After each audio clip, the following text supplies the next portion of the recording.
मित्रांनो, जर आपल्याला आपल्या घरामध्ये सुख शांती नसेल, लक्ष्मी टिकत नसेल,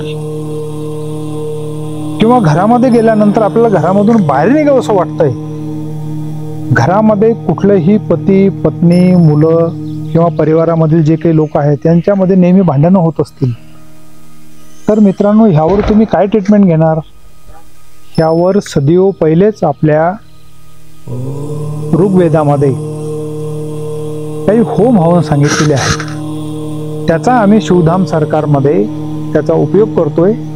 तुम्ही एक वेळ मला भेटा आणि भेटल्यानंतर तुमचं दर्शन करून तुमचं तिथं आम्ही निदान करतोय आणि दैविक उपाय प्रॉपरली शास्त्रोक्त पद्धतीने आम्ही तुम्हाला सांगतो.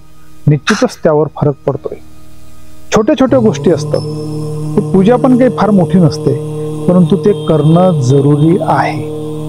त्याचा लाभ घ्या व आपल्या परिवारामध्ये सुखशांती, लक्ष्मी प्राप्ती आणि आनंद हा घ्या.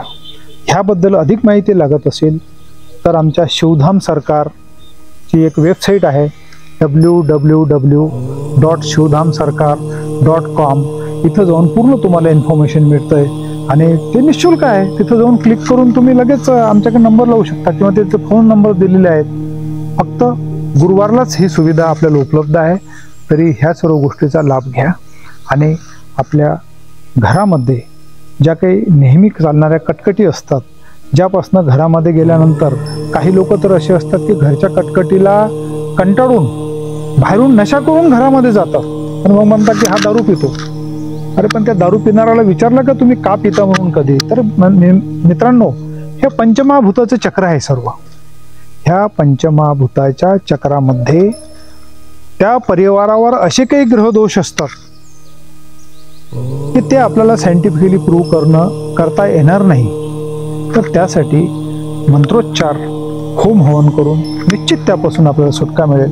ह्या सर्व गोष्टींचा आपण लाभ घ्यावा.